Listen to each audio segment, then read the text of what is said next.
throughout California. A battle is being fought to protect the state's diverse ecosystem. And on the front line are the state's game wardens. We enforce everything. Drugs, violent crime, stolen vehicles, and poaching. They're killers, they're taking our wildlife illegally, and we have to stop them. Outmanned and outgunned, they face danger at every turn. Kind of like the Lone Ranger out there. It takes one guy in a tent with a weapon to ruin your day. On this episode, the wardens wage war on illegal marijuana cultivation. This is the most dangerous job fishing game does. Get stonewalled by a chippy teen. They're ratting you out, man. And find themselves teetering between life and death, all in their pursuit of wild justice. We are the last line of defense, and without us, you have no wildlife.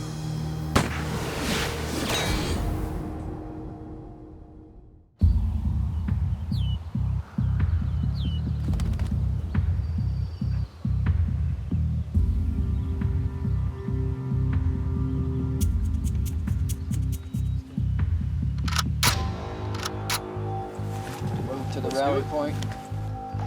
85 miles south of San Francisco, Today is the most dangerous job fishing game does. the wardens continue the fight against Mexican drug cartels. We're headed out to an area called Bodfish Creek. We have an illegal marijuana garden that we located from the air about a week ago. And we're gonna go in with our marijuana eradication team composed of fishing game wardens and Santa Clara County Sheriff's officers. The marijuana gardens that are run by the drug trafficking organizations out of Mexico are widespread throughout the entire state.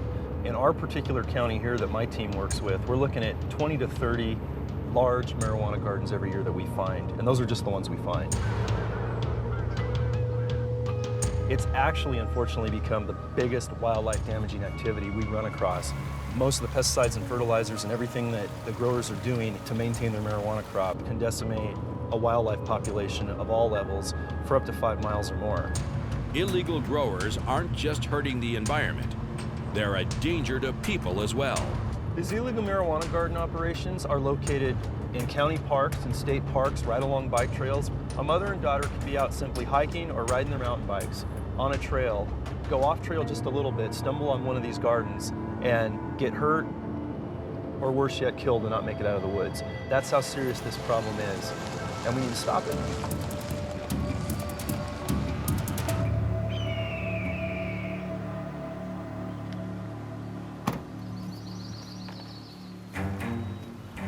Today, guys, let the point guys do what they do, cover you with a long gun with a good optic, and we'll make your approach. We'll stalk together. We don't chase a guy alone. And hopefully we get one, if not more bad guys in custody today. Let's go. Let's do it.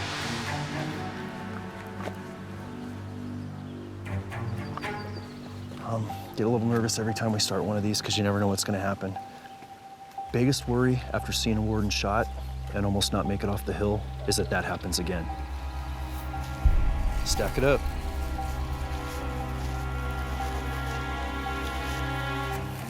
We're just starting to descend into the canyon now. We're only a quarter mile from the grow site, so this is where we gotta be really, really quiet. Watch our intervals in case we run into a grower head.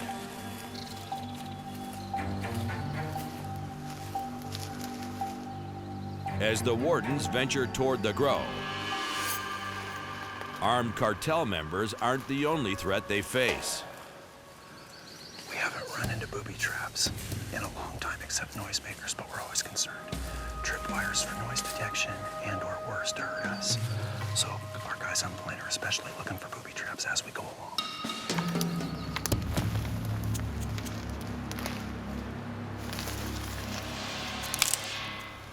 Who did that?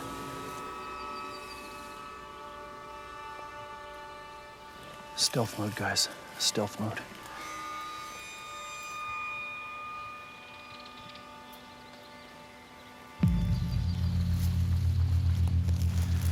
We're getting closer and closer.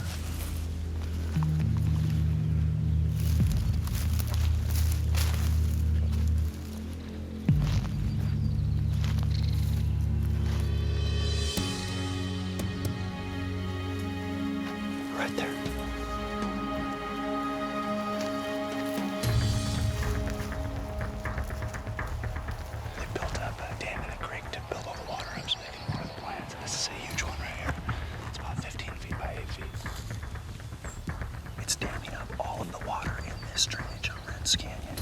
Bodfish Creek.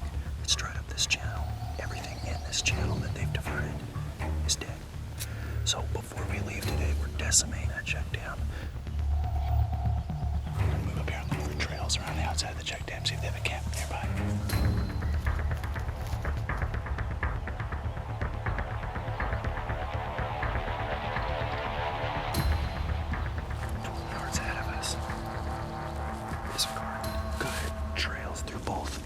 But we don't know if we're gonna have suspects low or high. This is a gamble.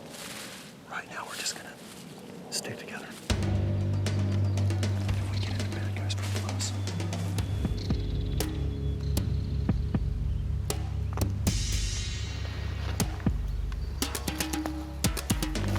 Poached in hand. Oh, they see him on us. Look at that. They've got an old worn out horseshoe open to keep us away for good luck. Today's their unlucky day. There's no way Horseshoe's gonna keep this team away.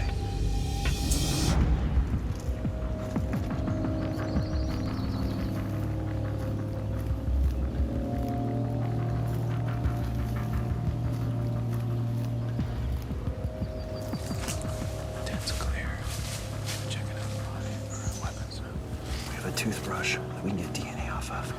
A bunch of other evidence in here. A lot of food. A camp for 2 guys. Growers are wearing outer camouflage. They know what's up. They could be coming back into the tent any moment, so we gotta be careful. Most alarming in this area is Miracle Grow plant fertilizer. Things like all-purpose garden fertilizer. All this stuff is spread out in the garden along that water line with the plants, and it's going right in to Wren's Creek. It's all over the creek channel. That's the environmental issue. But that's a nice table. Oh, it's well made. This is definitely not a one-day camp operation, right? Those cuttings are at least 2-3 years old. So, they've been in play for a while.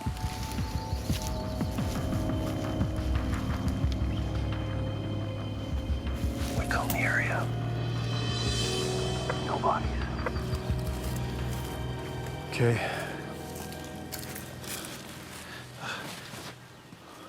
We've cleared the garden. From where we're at so far, this is one big garden, but the bad guys definitely aren't here today. Judging from what we've seen, the cuts on the trees, the age of the kitchen, how long it's been in play, this is a great find. This thing's been in play for 3 to 5 years. One of the biggest gardens we've had this season so far.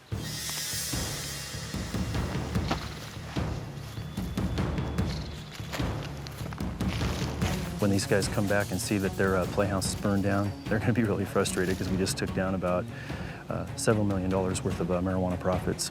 Those will bake in the sun, and once the roots are destroyed, that's not worth anything now that we killed it. Persistence pays off. While Lieutenant Norris and his team put the grow out of commission. In Plumas County,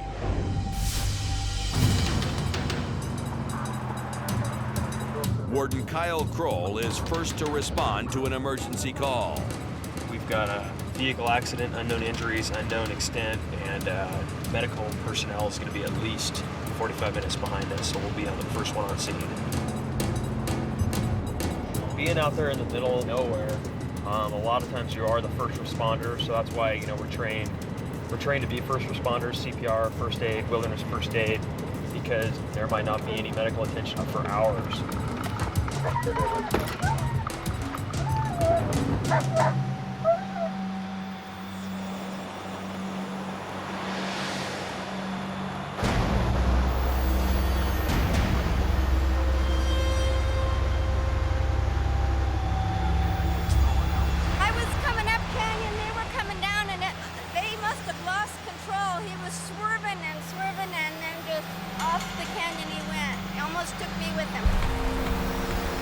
How you doing, ma'am?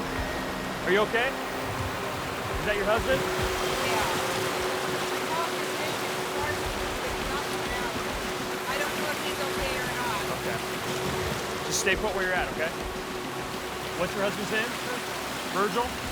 Virgil, can you hear me, sir? Okay, is the engine off? Yeah. It is off? Can you turn the key, pull the key out? Can you pull it out? Okay. Here's my biggest concern right now is I just don't want this car. I don't want this car to go in the water. It's early summer. There's a lot of snow melt. This river is roaring. There's a lot of cubic feet per second of water coming down here. And that whole car's teetering on that rock. Every time the wind catches it, or the woman moves it a little bit, it teeters. And if it drops that left side down, and as soon as it catches the current, that car was gone. I don't want to do anything to move the car until we get more people down here.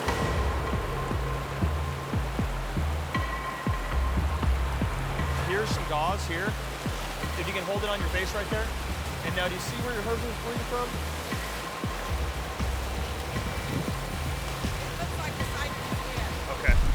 Ma'am, it's gonna be all right, okay? You bang your head at all? You did? Okay. Why are they gonna get us out of here?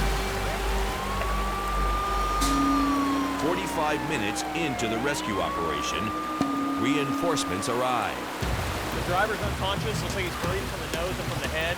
The door's wedged shut. Can't get it open. All right. The car is teetering. You don't want to move it right now, okay? We're gonna try to tie up to it right now so it doesn't go down. Don't pull on that. Don't pull on that. It's barely on there. Yeah, thing's teetering pretty good. You know, around that tree. Yeah, all corners. Set in.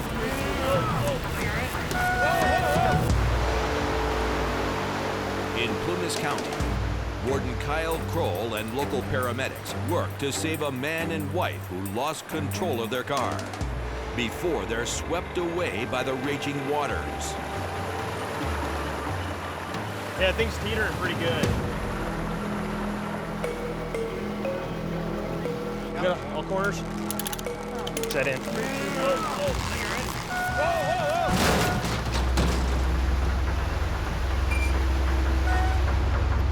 Don't pull on that. Don't pull on that. It's barely on there. You did a couple loops around there. Get the chain down. First aid was a priority, but the number one priority was to secure that vehicle. I knew that any minute it was going to go in the river. That ought to hold, I would think. I think we can get him out. All right. Copy. Pull the body out.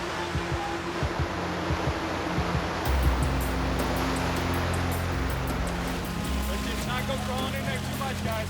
Nice and easy. Let's get her out first.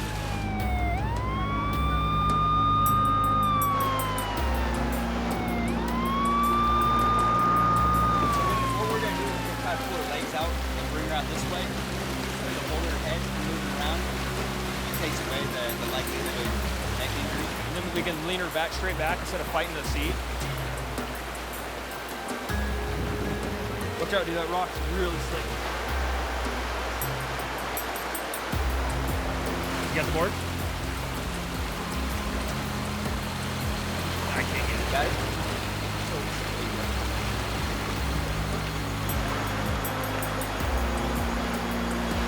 Is your neck okay, ma'am? This thing really hurts. Oh, you're right.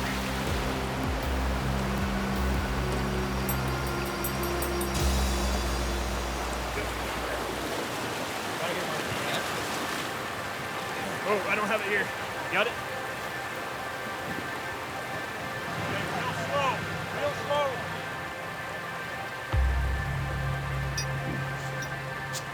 The woman is safe, so rescuers move on to her husband.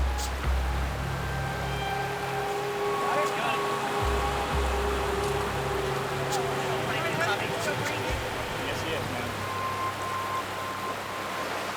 Got the helicopter 3 minutes out from Rogers.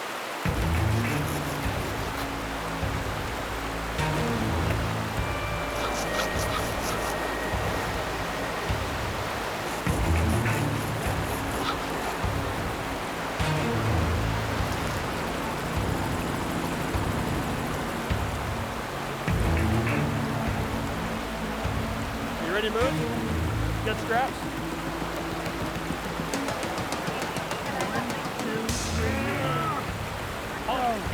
Hold on, sir. You all right? You're doing good. Okay, try again. 1, 2, 3. Whoa! Grab that in. Don't have a seat.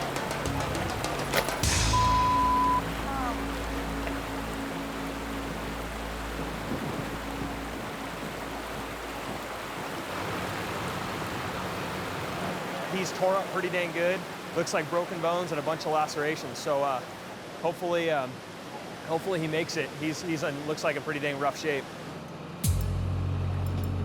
When I came around the corner and saw that vehicle down there, the first thing I could think of is that they were going to be, dead on arrival.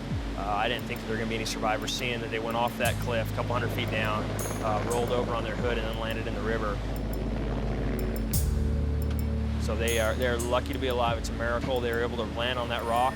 I don't know if they're going to be all right or not, but we did our job as first responders. Hopefully they're both going to pull through and survive.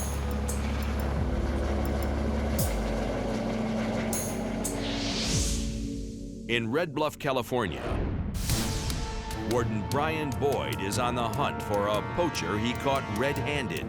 It doesn't usually happen, but I watched him shoot a doe right in front of me. He had a fawn, drug it over, they hucked it in their car. There's no second thought, no regret at all. It's just pulling the trigger on a deer with a fawn or pregnant doe or what, they don't care. They're just out killing stuff. Boyd cited the poacher, who then failed to appear in court.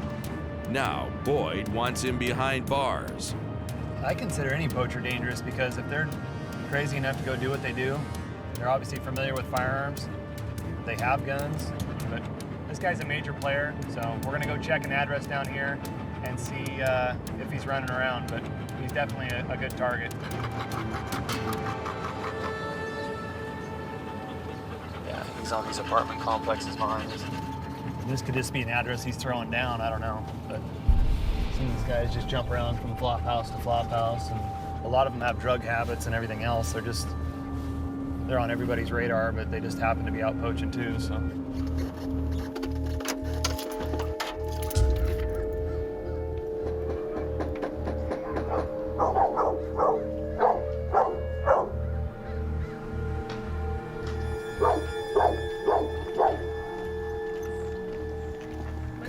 ¿Conoce el hombre? ¿Bolmaro No. Mendoza?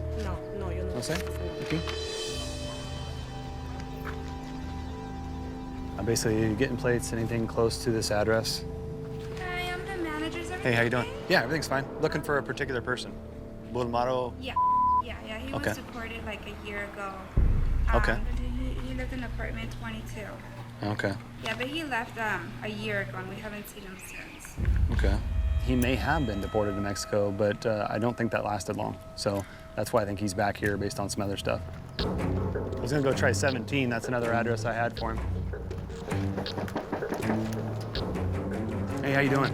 Good. My name's Brian Boyd. I'm a game warden at Fishing Game. And is your mom or dad home? She's with mine. Okay. I'm looking for a gentleman named Bolmaro. Do you guys know anybody by that name? Who? Bolmaro? I got a tattoo around his neck right here. Oh, I think I seen him yesterday here on the bench.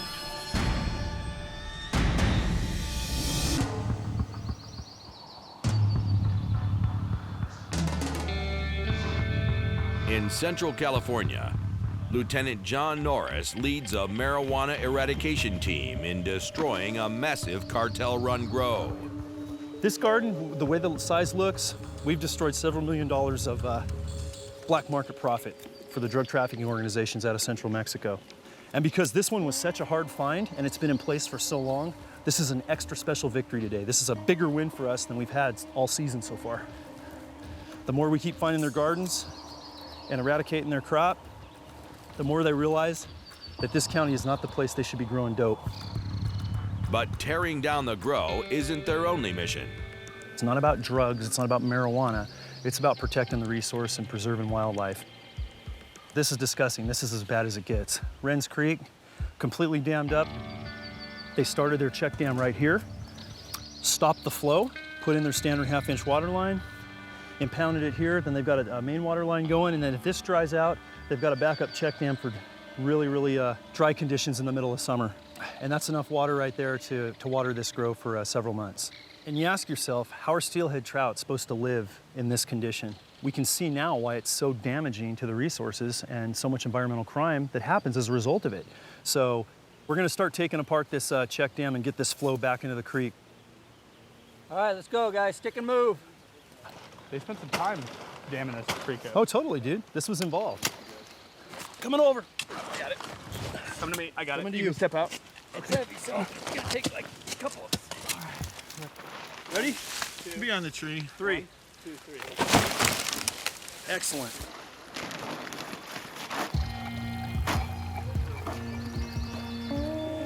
Oh, that's great. Look at that. That's pretty cool. Like, open up the load.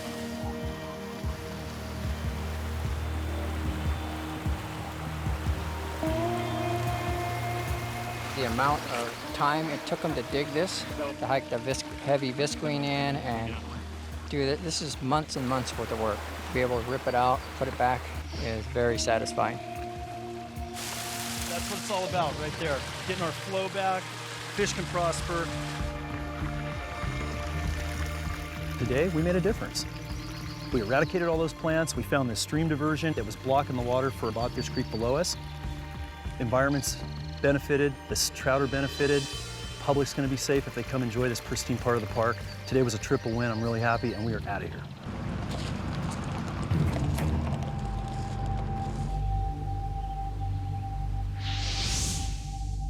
Back in Red Bluff, California, Boyd gears up for an undercover op. You're not going to make it in a uniform. I went out and tried to get this guy, his doe poacher. Went in there and talked to a few folks. Somebody told me, hey, I saw that guy yesterday sitting on the park bench. So he's hanging out there. I'm going to go back. We're just going to look like just some, hillbilly. Go in there and watch. Every game warden's got their own little flavor, which is kind of funny because everybody's got their own little look or whatever. But it's effective, it works, and it keeps people guessing, so. Yeah, I mean, I want this guy. This guy makes a habit out of just shooting whatever he wants, whenever he wants to shoot it. This guy's looking at jail time. He's had a warrant for probably 9 months. We'll get down there, get it done, and get out.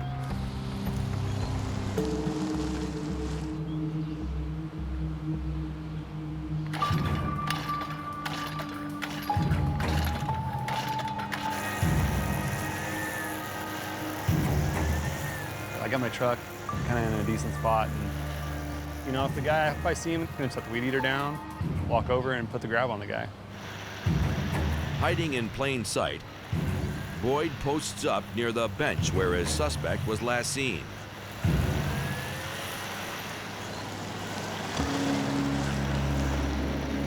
Cream-colored sedan that's pulling in is one of the ones that I'm watching, so I've got to keep our eye on that one.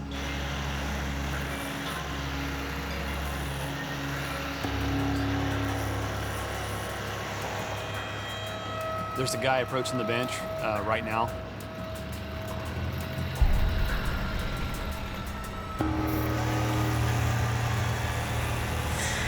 Could be the guy come in there.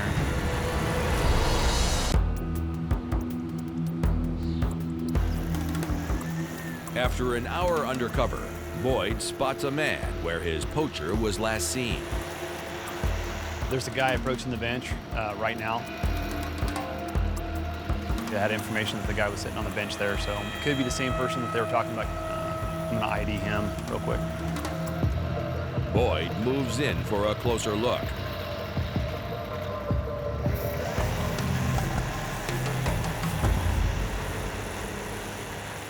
Nope, that's not our guy right there.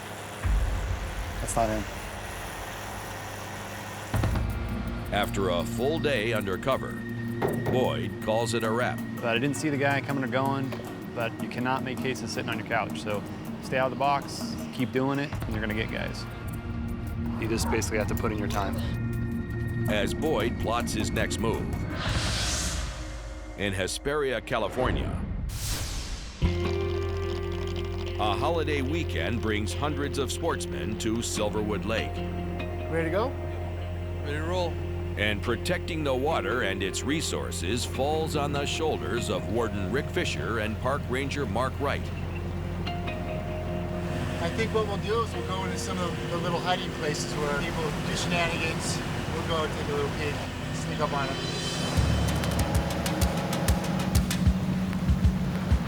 Hi guys, I just want to make sure you have your fishing licenses. Can everybody get them out and hold that for me, please?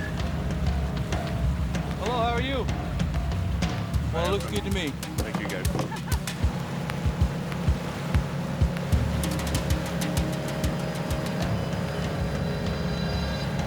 Hey, you know what? This dude packed the stuff up right here. He was fishing, the guy in the gray shirt. Maybe worth a quick little talk to. Oh, he's dirty. That guy's way dirty. How are you today? Don't want to mess up your fishing spot, so if you have your license, if you just hold it up real quick, we'll be good to go. I'm 15. You're 15? What year were you born? 1994. 1994? That doesn't add up, does it? California law permits anyone under 16 to fish without a license. What year were you born? 1994. Then you're 17. No, it's 15. So if I subtract 1994 from 2011, it comes to 17. 17? So you want to redo your math for me? How old are you for real? 15. What year were you born? 94. One of these things isn't right. Either the year you were born or how old you are.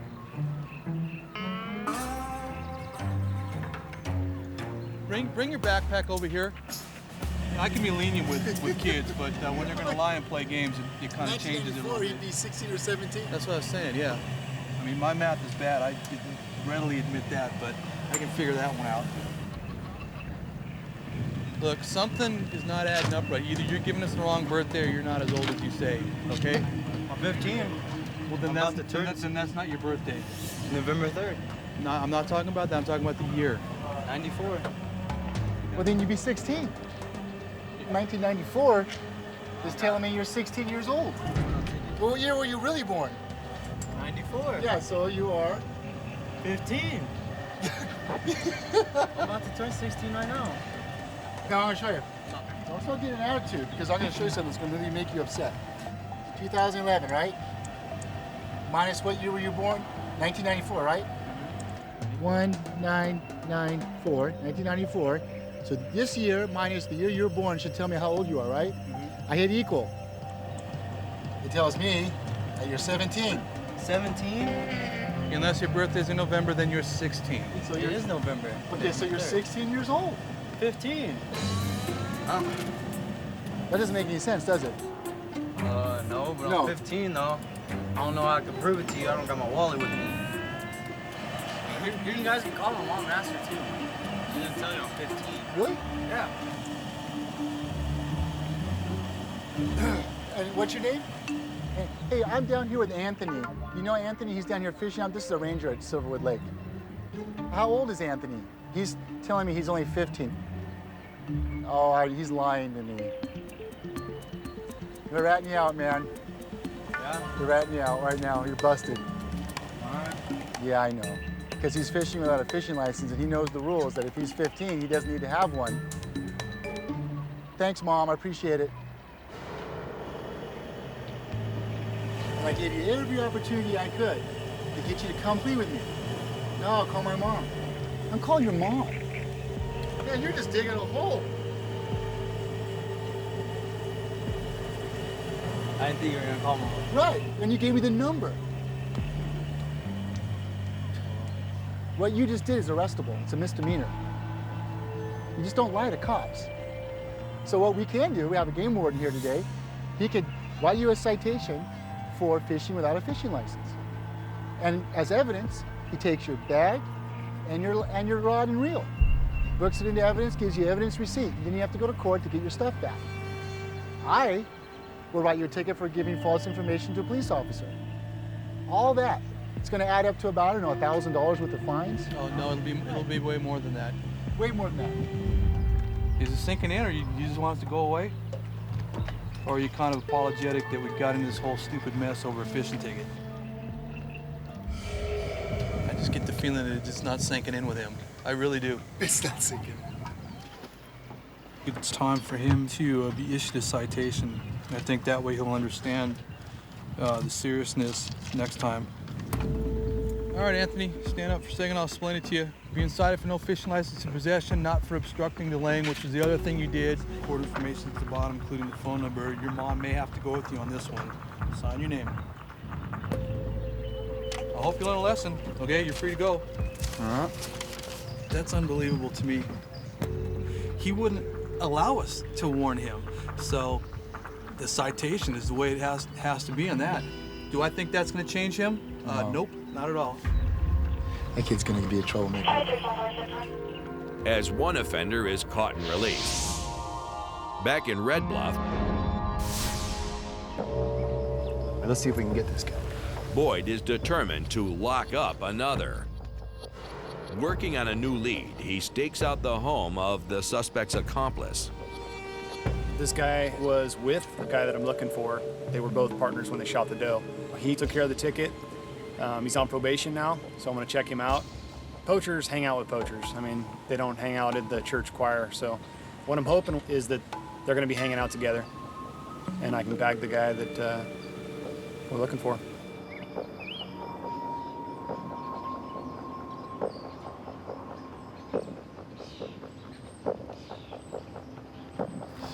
I see one of the guys looks similar to the suspect. I can't tell, it's too far away. Then there's another red vehicle that looks like that same red vehicle out at that address that I was doing that weed eating at. It's sitting right there by the house, so. I'm gonna use that train as cover noise and try to get out at around to glass them.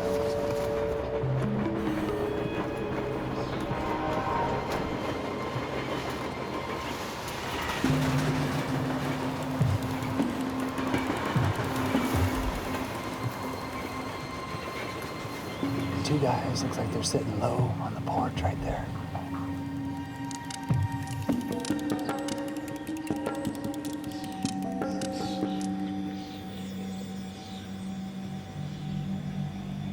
Uh-oh. I see you guys.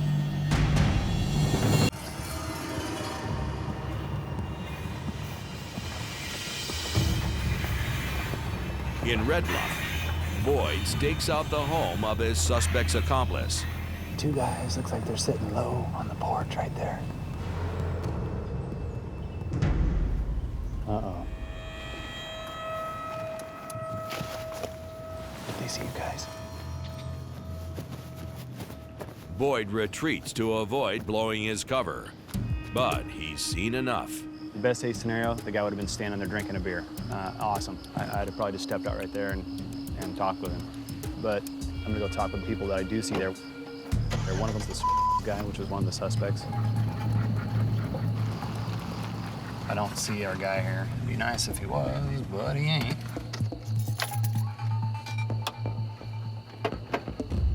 Boyd confronts the suspect's accomplice, I needed to speak with Oscar. who took care of his court case but is still on probation. I need to talk to you. Yeah. Okay? You been drinking it all today?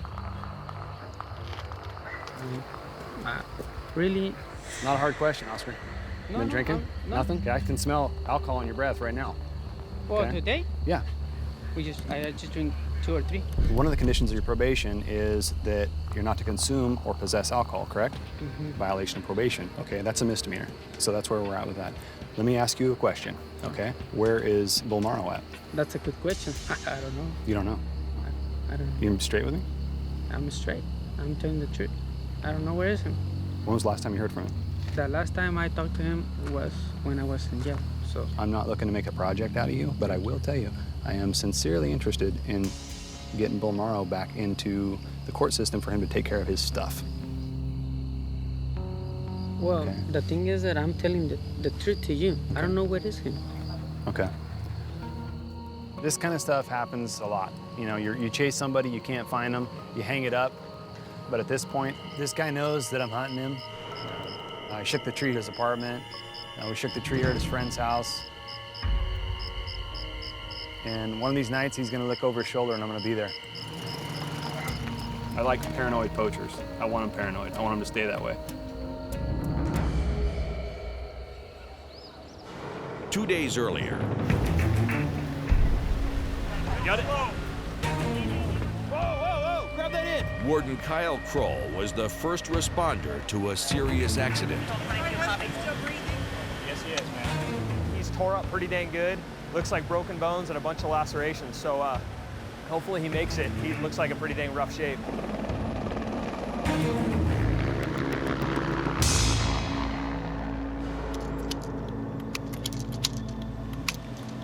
Yeah, it's pretty crazy.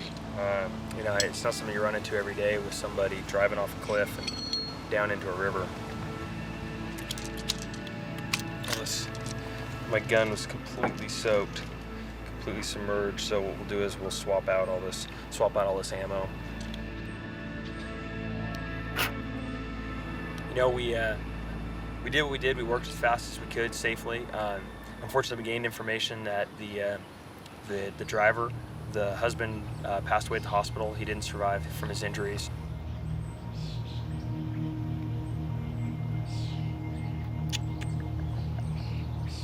It's a real sad thing, but you know what? We were able to save one life out of two, and she's lucky to be alive.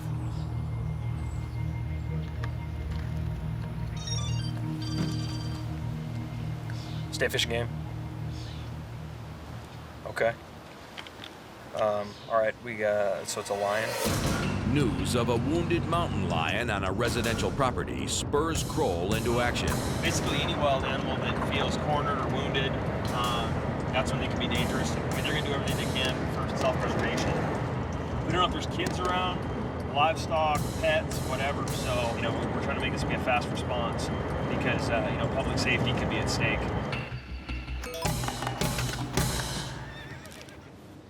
Hey, what's going on? It's a small cat. It's a young cat. I think it broke its neck or something.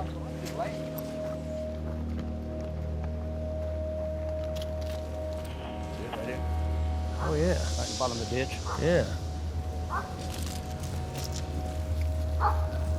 It's obviously wounded and acting not right. It's been laying here this long. You hear kids playing in the background. Don't want anybody to get hurt by, you know, and it's been eating stuff around here too, so. The mountain lion is gravely wounded. Looks like it's pretty dang screwed up, so more than likely it was hit by a car is all we can figure. So Kroll makes a tough decision. There's no way we're gonna be able to capture anything like that. And we got kids playing right back here, so unfortunately we're gonna have to euthanize it here in the field. Is there anybody living back there or anything?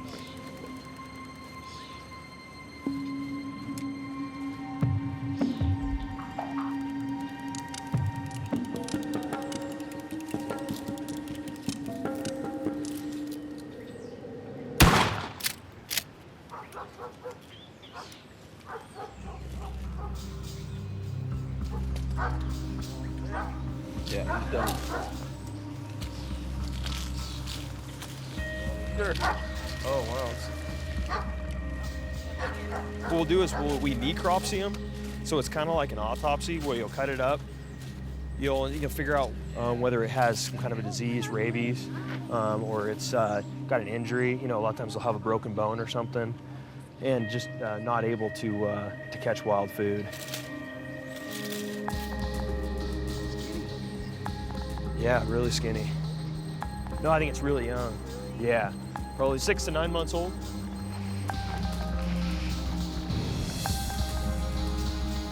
It was seen chasing the livestock, but it couldn't catch it, so obviously it's hurt pretty bad. So unfortunately in the situation, we had to put it down. But you know, you have to do what you have to do, and nature takes its course. It's all a circle of life and all stuff you deal with, and it's just another day in the job.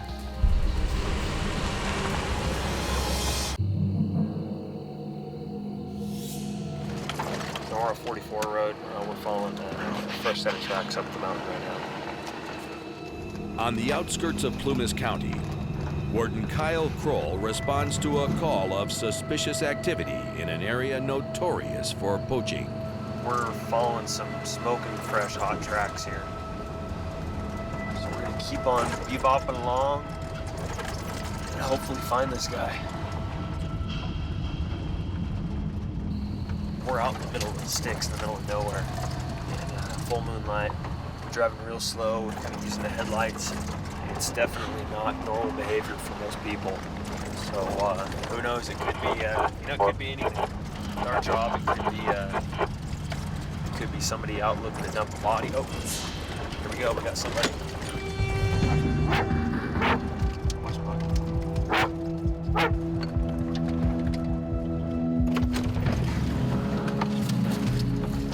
Hey, State Fish Game, hold it.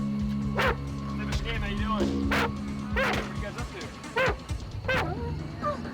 hanging out? Yep. Okay. You guys got any guns in here? No. No? All right, any other weapons or anything? No. No. How far up the hill you been? All the way to Crystal Peak? Yeah. Okay. All right. We're watching somebody spotlighting, like looking for animals. Oh, no.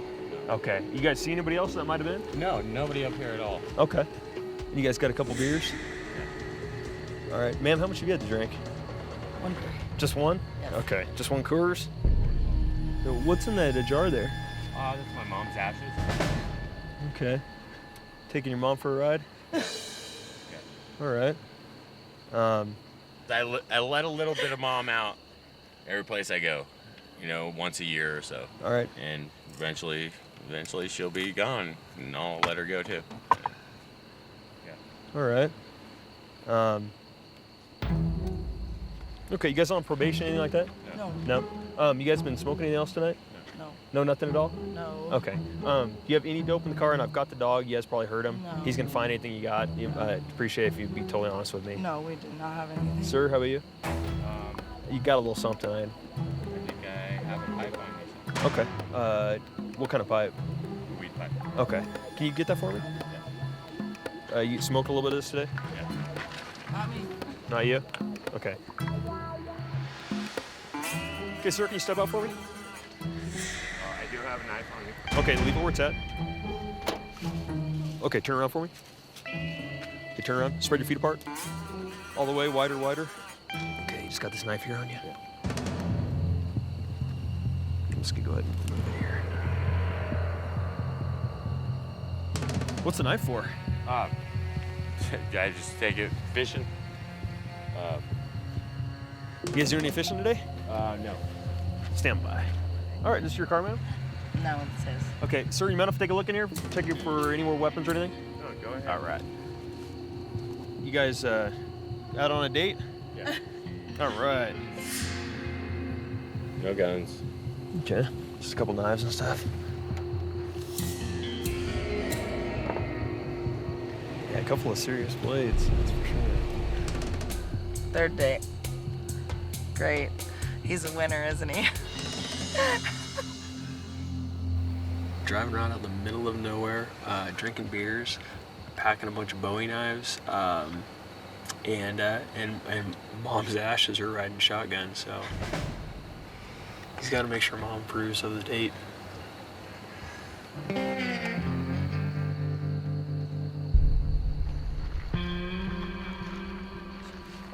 You have a medical card for the marijuana? No, I don't. No? Okay. Because I can do two things either. I can give you a ticket for it and seize this, or I can dump this out and give you your pipe back and just give you a warning for it tonight. You guys have been pretty helpful.